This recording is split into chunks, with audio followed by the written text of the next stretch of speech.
ఏంటయ్యా నవ్వుతున్నారు? బాధపడి దెబ్బలు తగిలి నా ప్రాణం పోయే పరిస్థితి వచ్చింది. ఆ పిల్లాడు 6 నెలల పిల్లాడు రాయేసి కొట్టాడు. ముఖం మీద, ముక్కు మీద, అన్నిటి మీద దెబ్బలు తగిలినాయి. ఓ ప్రజలారా, నాకు ఓట్లేయండి. ఈ పిల్లాడు నన్ను కొట్టబోయాడు, చంపబోయాడు. ఈ పిల్లాడి మీద 307 వేయండి. వీలైతే చంద్రబాబు గారిని, లోకేష్ బాబు గారిని కూడా జైల్లో పెట్టించండి. ఇది కోడికత్తి డ్రామా జగన్మోహన్ రెడ్డి విధానం. ప్రతి ఎలక్షన్కి ఒక స్టంట్.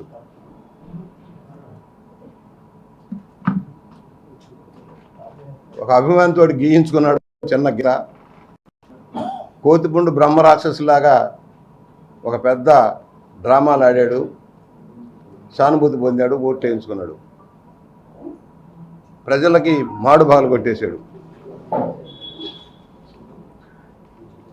19 ఎలక్షన్లో బాబాయిని చంపించిన వాళ్ళని కాపాడుకుంటున్న ఈ ముఖ్యమంత్రి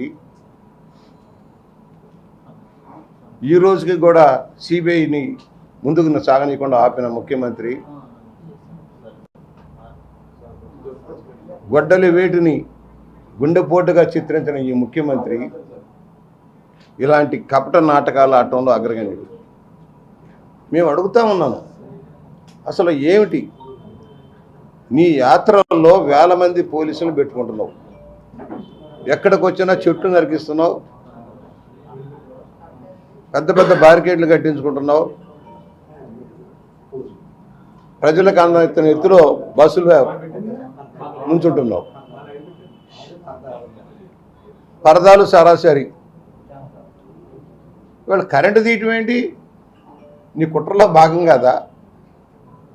ఒక ముఖ్యమంత్రి స్థాయిలో ఉన్న వ్యక్తి పర్యటిస్తుంటే 3 గంటల పాటు కరెంటు తీశారా? అప్పుడే గులకరాయి వచ్చి కొట్టిందా? గులకరాయి 3 రోజుల్లో విచిత్రం జరుగుద్దని మీ నాయకుడు చెప్పాడు, కేతిరెడ్డి గారు. అంటే ఇదే మీ కుట్రలో భాగం? అంటే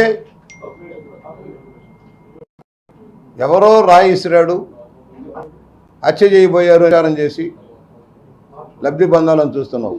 ప్రజలు అమాయకులు గారు. మీ కపట నాటకాలు తెలిసిపోయాయి ప్రజలందరికీ కూడా. ప్రభుత్వ ఆసుపత్రికి వెళ్ళాడట. చాలా కార్పొరేట్ ఆసుపత్రులు ఉన్నాయి విజయవాడలో. ఆయన పర్యటించే ఏరియాలోనే పెద్ద హాస్పిటల్ ఉన్నాయి.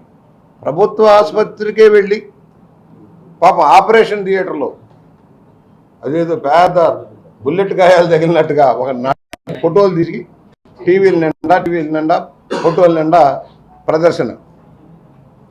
ఒకవేళ ఎవరైనా వాస్తవంగానే రాయిసినది తప్పే, కానీ నీ నాటకంలో భాగమైపోతుంది ఇదంతా కూడా. ప్రజల సానుభూతి కోసం, ప్రజలను తప్పుదారి పట్టించడం కోసం నువ్వు వాడుతున్న నాటకంలో ఇది భాగం. కారణం నువ్వు ఏదైతే చేసావో ఇవి ఇలాగే ఉంటాయి. నీ నాటకాలన్నీ ఇలాగే ఉంటాయి. గులకరాయి అక్కడే తగిలిందంట, మళ్ళా స్పిండిలై పక్కాడికి తగిలిందంట, ఆ తర్వాత ముఖ్యమంత్రి గారి కాలుకి తగిలిందంట. ఆహా, ఏమి ఎవరు ఇస్తున్నారో కానీ సలహాదారులు, మరి 40 మంది సలహాదారులు ప్రభుత్వ ఖర్చుతో అలాంటి మంచి సలహాలు ఇస్తూ ఉన్నారు. పోలీసు యంత్రాంగం ఏమైంది? గాడిదలు కాస్తుందా? మీ పోలీస్ కమిషనర్ గాడిదలు కాశాడా? ప్రతిపక్షాల మీద తప్పుడు కేసులు పెట్టి జైళ్లకు పంపించే శ్రద్ధ ముఖ్యమంత్రి రక్షణ మీద లేదా అని అడుగుతా ఉన్నాం. ముందు డీజీపీని సస్పెండ్ చేయండి, పోలీస్ కమిషనర్ సస్పెండ్ చేయండి. ఏమి చెప్పుకొని ప్రజల్లోకి వెళ్తారు? ఏమి సాధించారని? రాష్ట్రాన్ని తాకట్టు పెట్టినందుక, ప్రభుత్వ ఆస్తులన్నీ తాకట్టు పెట్టినందుక, తెలుగు ప్రజల భవిష్యత్తుని అంధకారంలోకి నెట్టినందుక, ఎందుకు నీకు సానుభూతి చూపాలి? ఏం చేశావని? సంక్షేమం ముసుగులో దోచేసావు రాష్ట్రాన్ని. ఒక్క లెక్కర్లోనే 50,000 కోట్లు దోచేసావు. ఇసుకలో 25,000 కోట్లు దోచేసావు.